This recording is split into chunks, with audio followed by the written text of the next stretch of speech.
안녕하세요. 교육평론가 이범입니다.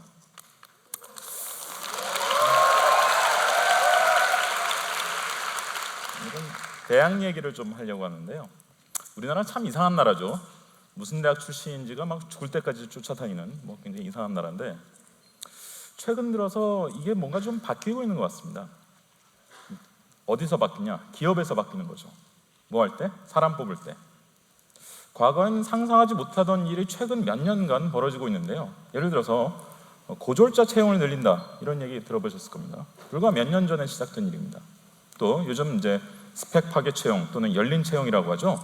출신 대학을 가리고 뽑는다, 스펙을 안 보고 뽑는다, 이게 점점 증가하고 있습니다. 또 지방대 출신자를 더 많이 뽑는다. 예를 들어 삼성에서 대졸 공채를 할 때 원래 지방대 출신자 비율이 26, 7% 정도였습니다. 2012년 하반기부터 아예 35% 이상으로 뽑겠다라고 발표를 했죠. 실제로 그렇게 뽑고 있습니다. 이런 변화가 도대체 왜 일어나는 걸까요? 근데 많은 분들한테는 이런 얘기를 하면 약간 냉소하시는 것 같습니다. 아, 저거 몇 명 저렇게 뽑아놓고 쇼하는 거다. 특히 학부모님들한테 이런 얘기를 하면 이제 그런 반응을 많이 보이세요. 근데 이게 쇼인지 아닌지를 누구한테 물어봐야 될까요? 저는 기업에 있는 인사 담당자들한테 물어봐야 된다고 봅니다. 제가 실제로 물어봤죠. 예를 들어서 지방대 출신자를 더 많이 뽑는다, 그런 발표를 했을 때 제가 왜 이런 발표를 합니까? 이렇게 물어보니까 이 담당자분들이 어떤 얘기를 하냐면 자기들이 다 통계조사를 했다는 거죠. 어떤 통계조사냐? 몇 년 전에 어떤 스펙을 가지고 회사에 들어온 사람이 몇 년 뒤에 어떻게 되나, 그걸 자기들이 다 통계를 내보니까 몇 년 전에 이 사람이 이제 명문대 출신이에요. 그리고 이제 스펙이 좋아요. 그래서 이제 뽑았는데 몇 년 뒤에 보니까 별거 아니잖아. 다른 사람하고 똑같네. 여기 계신 기성세대 분들은 그런 경험 안 해보셨습니까? 누가 서울대를 나왔대. 그래? 근데 겪어보니까 별거 아니잖아. 특히 결혼해보면 제일 잘할 수 있는데요, 이거는. 그래서 이런 얘기를 하는 겁니다. 저는 사실 이제 이런 현상을 이제 무엇과 연관해서 해석하냐면 이제 도련님형인재 또는 공주님형인재라는 표현을 저는 쓰는데요. 요즘 굉장히 증가하고 있습니다. 대학 교수들이 어떤 얘기를 하냐? 대학 교수들이 요즘 대학생들이 굉장히 이상하다 그러면서 아니 수강 신청할 때 왜 이렇게 엄마들이 많이 관여하느냐?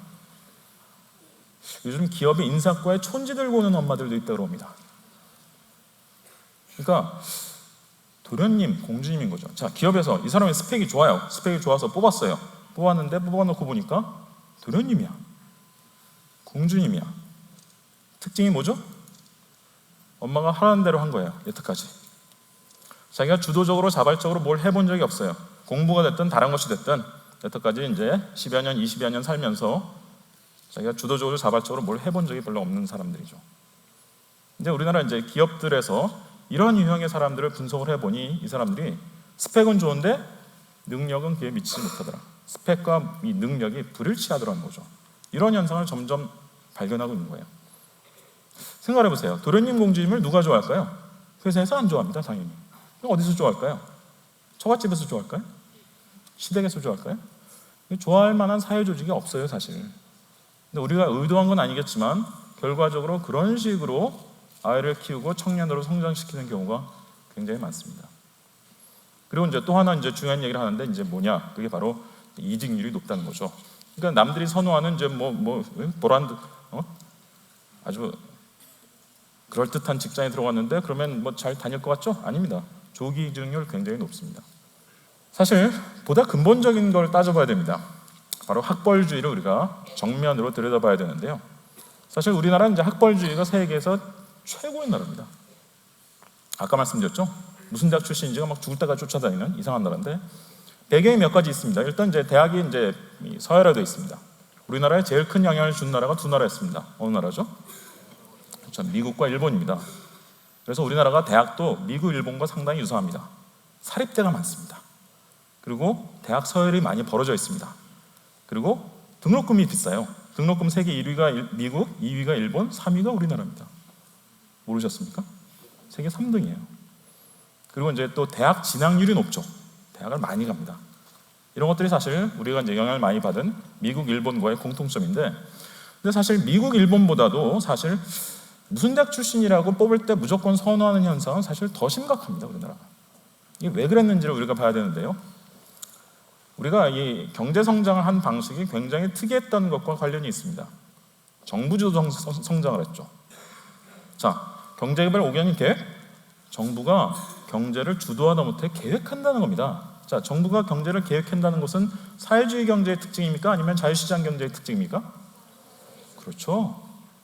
우리가 성장한 방식이 굉장히 예외적인 방식이었다는 것을 보여주는 겁니다.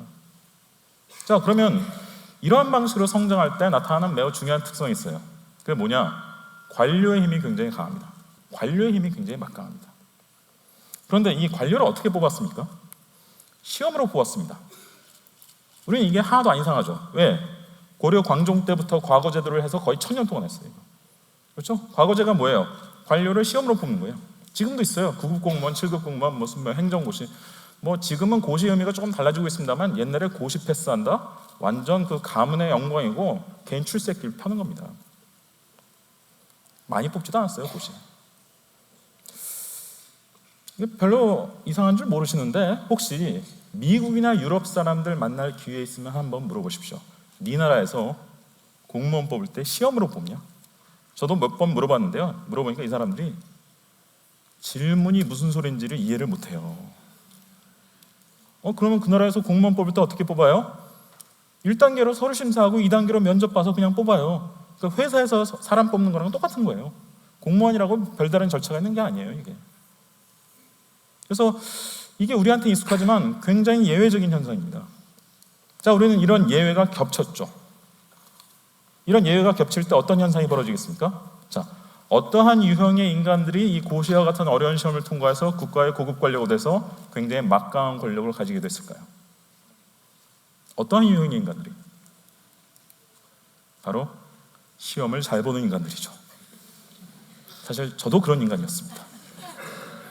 사람이 나타낼 수 있는 능력 중에서 사실 시험으로 드러나는 능력은 좀 부분적인 거거든요. 근데 우리나라에서는 그것의 영향력이 굉장히 강했던 거죠. 그런데 대학 입시나 고시나 비슷한 유형의 시험이에요. 대학 입시하고 고시는 상당히 비슷한 유형입니다. 자, 대학 입시 잘 본 사람들이 어디에 모이겠습니까? 대학에 서열화되어 있죠? 그 스카이에 모이겠죠. 서울대, 연대, 고대에 모입니다. 이 사람들이 고시도 잘 봅니다. 비슷한 유형이니까. 그래서 고급 관료가 됩니다. 고급 관료가 되면 일반적인 자본주의 국가보다 훨씬 강한 권력을 가지게 되는 거죠. 그래서 우리나라 정부 쪽의 학벌주의는 이거를 대충 다 설명이 됩니다. 자, 근데 이게 정부의 문제로 끝나질 않습니다. 기업에도 영향을 줘요. 여러분이 사장님이라고 생각해 보세요. 자, 내가 사장이야. 자, 근데 우리 회사가 잘 나가게 해야 되는데 우리 회사를 좌지우지하는 갑이 저기 있어요. 우린 을이에요. 저기 정부의 뭐 무슨 각 부처에 우리 업종, 우리 회사를 관리하는 관료들이 있어요. 쟤들에 의해서 우리 회사가 죽을 수도 있고 살 수도 있는 거예요. 지금 잘 나갈 수도 있고 망할 수도 있어요. 쟤들이 갑이고 우리가 을이면 여러분이 사장이라면 기왕이면 어떤 사람을 뽑아가지고 자기 주변에 배치하고 싶을까요? 그렇죠. 제일 좋은 카드는 쟤네들하고 친한 애들 뽑는 거예요. 제일 확실한 카드가 바로 동문입니다. 그러니까 학벌주의가 정부의 문제로 끝나지 않고 민간 기업까지 상당한 영향력을 미친 거예요. 근데 지금 달라지는 게 하나 있어요. 자, 객관식으로 물어볼게요. 자, 1번, 2번, 3번 중에 뭐가 달라지고 있습니까? 이미 달라진 게 있습니다. 자, 뭐가 달라졌죠? 1번, 2번, 3번? 몇 번이에요? 그렇죠, 2번이죠? 자, 지금 어떠한 산업 분야를 정부가 주도합니까? 그런 얘기 들어보셨나요? 그런 게 어디 있어요, 우리나라에 지금? 정부가 간섭을 많이 하는 분야는 있어요. 우리나라 주요 산업 중에서 정부가 간섭을 많이 하는 분야는 금융이에요, 금융. 그래서 금융은 지금도 대통령 바뀌면 은행장 다 바뀌어요. 그런데 다른 산업 분야, 자, 우리나라 주요 대기업들 뭐로 먹고 살아요? 금융으로 먹고 살아요? 제조업 수출로 먹고 살잖아요. 우리나라가 얼마나 경제 구조가 극단적인 나라냐? 자, 경제 지표 중에 경제의 대외의존도라는 지표가 있어요. 대외의존도는 자, 국내 총생산 분해, 이게 이제 분모에 들어가고 분자에 수출 총액 더하기 수입 총액이 들어가요. 여기 이제 경제의 대외의존도라는 지표인데, 자, 우리나라 이웃 일본이 뭐 수출도 많이 하고 그러니까 대외의존도 높을 것 같죠? 달랑 25%예요. 주요 선진국도 30% 내외입니다. 자, 우리나라는 이제 몇 퍼센트냐? 놀라지 마세요. 최근 3년 연속 100%를 넘었어요. 수출과 수입을 더하기 때문에 100이 넘을 수가 있어요. 자, 우리나라 대기업들 다 이런 걸로 먹고 살아요. 그러면 더 이상 쟤네들한테 잘 보일 필요가 없는 거죠. 쟤네들이 더 이상 갑이 아니에요. 쟤네들이 우리를 더 이상 좌우하지 못해요. 뭐 무슨 주도를 해? 그건 상상도 안 해요. 이제 더 이상 쟤네들하고 친하게 지낼 필요가 별로 없어지는 거죠. 그래서 요즘 기업 내 인사를 보면 굉장히 특이한 특성들이 나타나요. 과거엔 못 보던 특성. 첫 번째, 이공계 비중이 높아집니다. 왜? 아니 주로 다 제조업이니까. 근데 옛날에는 아무리 제조업체라 해도 맨 위에 경영진이나 이 임원진들은 문과 출신들이 많았어요. 근데 지금은 작년에 우리나라 100대 기업의 CEO를 조사해 보니까 이공계 출신이 몇 퍼센트냐? 무려 이제 48%까지 올라갔어요. 이제 반이 넘어갈 겁니다. 이제. 또 하나 이제 뚜렷한 변화가 뭐냐? 스카이 비중이 낮아지는 거죠. 최고 임원진 중에 서울대, 연대, 고대 비율이 점점 낮아집니다. 자, 이건 이제 작년에 삼성그룹에서 사장단으로 승진한 사람들입니다. 8명이 사장으로 승진했습니다. 자, 출신 대학을 한번 보면 맨 왼쪽 위가 이제 서울대, 그 다음 밑에가 성균관대, 그 다음이 중앙대, 그 다음이 외국어대. 자, 오른쪽 제일 위가 숭실대, 그 다음에 성균관대, 그 다음에 서강대. 뭐 제일 밑은 이제 회장님 따님이니까 좀 예의로 칩시다. 자, 물론 나름 다 이름 있고 이제 유명한 대학들입니다. 하지만 어쨌든 스카이 출신이 몇 명입니까? 1명입니다.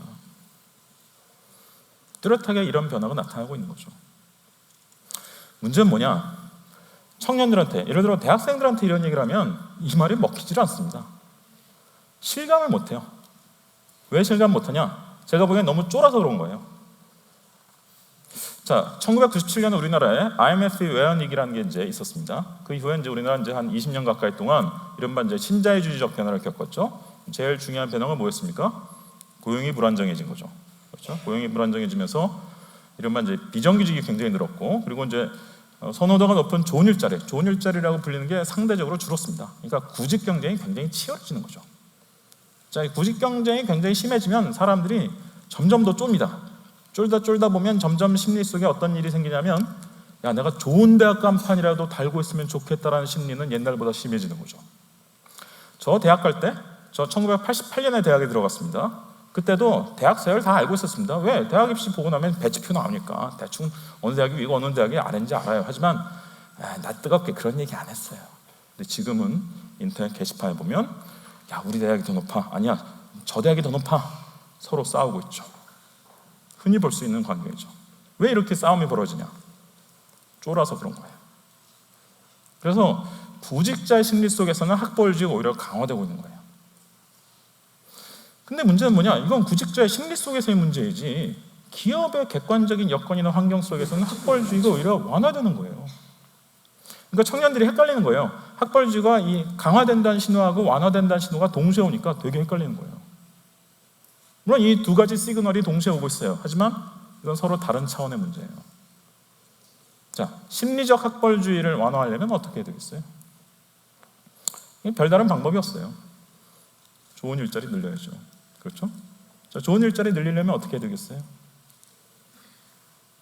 전 박근혜 대통령이 뭔가 보여준 게 있다고 봐요. 지난 2012년 대선에서 우리나라 대표적인 보수정당의 후보가 내놓은 대표적인 게 뭐였죠? 복지, 경제민주화, 재벌개혁. 굉장히 중요한 징후라고 봐요. 물론 이게 실제로 기대한 만큼 되고 있는지는 별개 차원의 문제이고, 이게 보여주는 게 뭐냐? 우리가 익숙한 바로 그 방식으로 성장해서는 더 이상 일자리가 늘어나지도 않고 우리가 행복해지기도 어렵다는 거죠. 뭔가 이게 바뀌어야 된다는 거예요. 이 차원의 문제예요, 이거는. 그래서 심리적 학벌주의, 너무 쫀다. 그래서 좋은 대학 간판이라고 달고 있고 싶다. 이 심리를 결국 진정시키는 것은 결국 우리가 일자리를 늘릴 수 있는 포괄적인 사회경제개혁 프로그램이 필요한 거예요.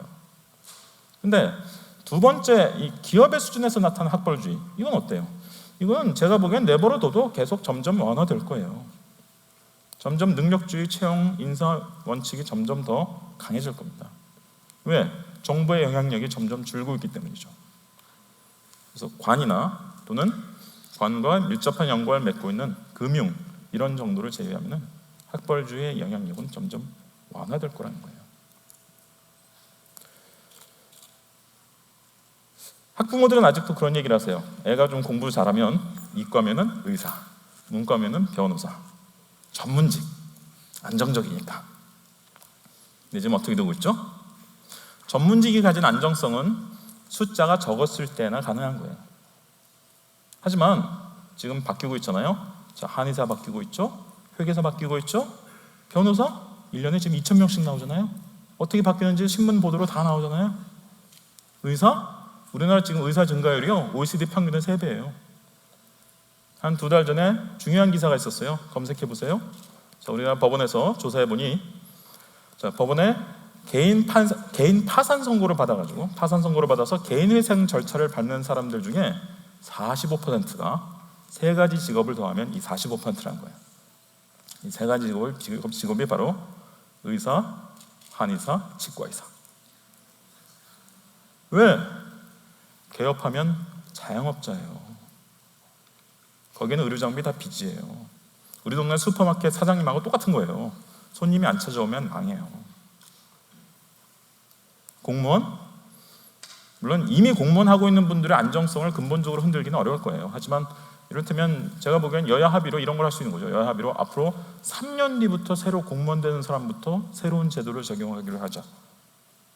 제가 보기엔 이거 10년 안 남았어요. 이거.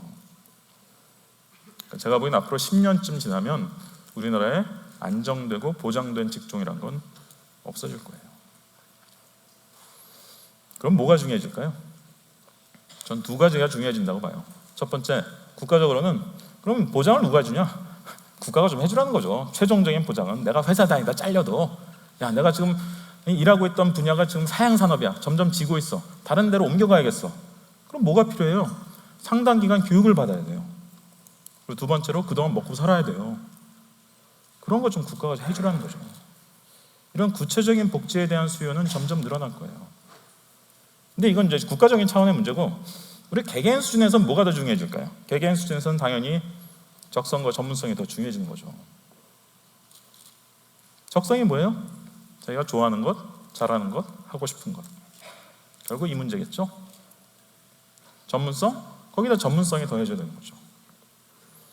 결국 우리가 시민으로서 어떤 태도를 취해야 되느냐, 그리고 개인으로서 어떤 태도를 취해야 되느냐, 잘 생각해 볼 문제예요. 시민으로서는 결국 국가가 구체적으로 어디까지 무엇을 도움을 주고 보장을 해야 되느냐, 이 문제를 우리가 좀 더 신경을 써야 되는 거예요. 시민으로서는. 하지만 어쨌든 자기의 삶을 읽어 나가야 되는 어떤 개인으로서는 나의 적성이 무엇인가, 내가 하고 싶은 거, 잘하는 거, 좋아하는 것이 무엇인가, 그리고 나의 전문성은 어떤 식으로 쌓아나갈 것이냐, 이 문제를 더 깊게 고민해 봐야 된다는 거죠. 자, 이런 과제를 여러분께 던져드리면서 여기서 마치도록 할게요. 고맙습니다.